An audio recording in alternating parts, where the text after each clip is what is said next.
तीसरा विश्व युद्ध शुरू हो जाए तो क्या होगा?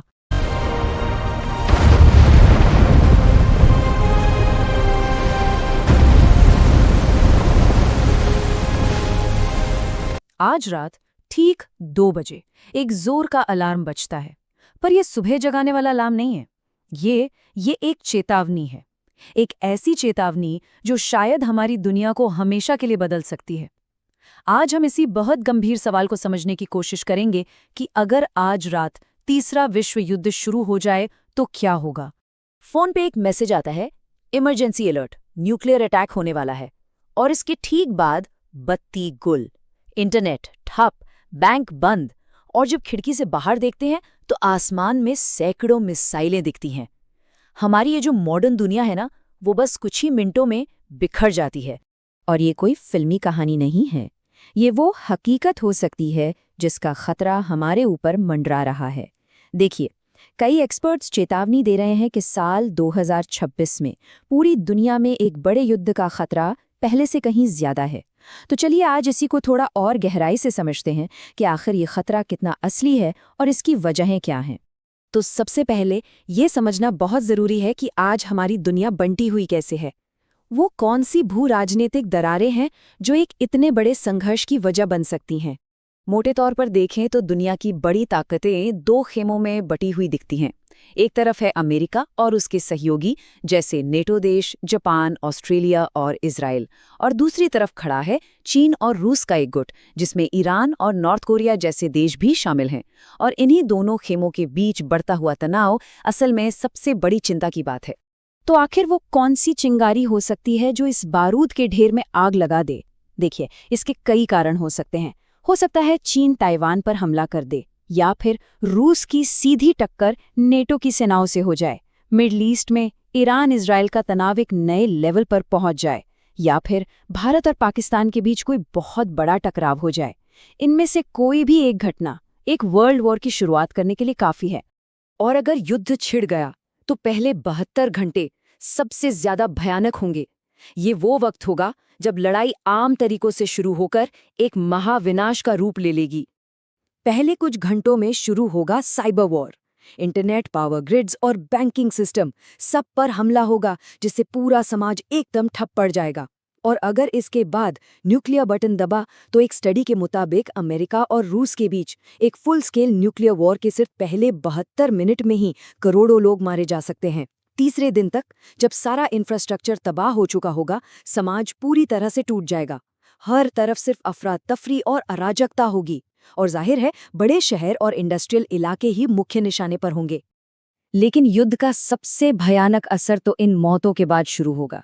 ये एक ऐसी तबाही होगी जो सालों तक चलेगी, जिसे कहते हैं न्यूक्लियर विंटर। तो ये न्यूक्लियर विंटर आखिर है क्या? देखिए, जब परमाणु हमलों से शहर और जंगल जलेंगे तो बहुत बड़ी मात्रा में काला धुआं और राख हमारे वायुमंडल की ऊपरी परतों में पहुंच जाएगी। ये एक काली चादर की तरह सूरज की रोशनी को धरती तक आने से रोक देगी, जिससे धरती पर एक अजीब सी ठंड और अंधेरे का दौर शुरू हो जाएगा जो शायद सालों तक चल सकता है। और इसका सबसे सीधा असर पड़ेगा हमारे खाने पर। एक अनुमान ये कहता है कि एक बड़े परमाणु युद्ध के बाद भूखमरी से 5 अरब से ज्यादा लोगों की मौत हो सकती है, और ये संख्या सीधे धमाकों में मरने वालों से कहीं ज्यादा होगी। सूरज की रोशनी न होने से धरती का औसत तापमान 12 डिग्री सेल्सियस तक गिर सकता है।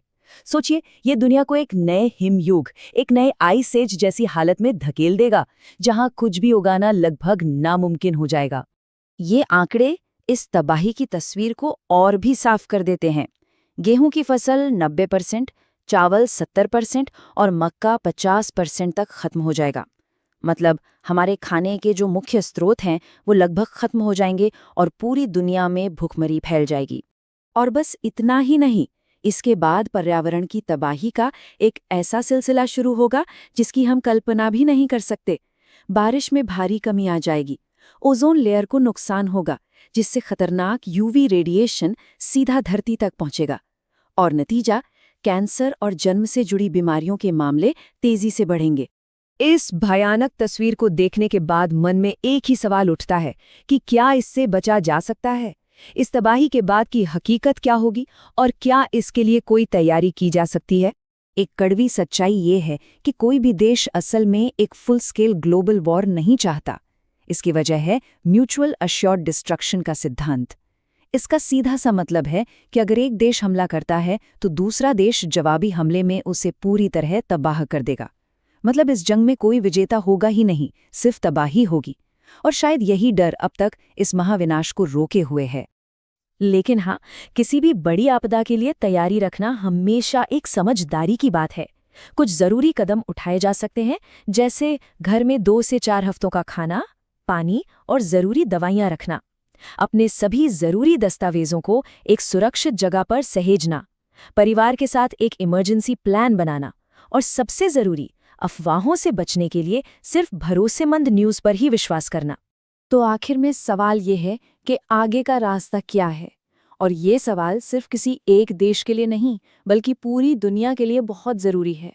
इन सभी भयानक संभावनाओं को जानने के बाद एक ही बात साफ होती है, शांति ही एकमात्र रास्ता है। डिप्लोमेसी, बातचीत और आपसी समझ से ही इस भयानक खतरे को टाला जा सकता है और एक सुरक्षित भविष्य बनाया जा सकता है। तो सवाल यही है कि क्या इस भविष्य से बचा जा सकता है? इसका जवाब हमारी सामूहिक इच्छा शक्ति पर और हमारे आज के फैसलों पर निर्भर करता है। ये एक ऐसा सवाल है जिस पर हम सभी को सोचने की जरूरत है।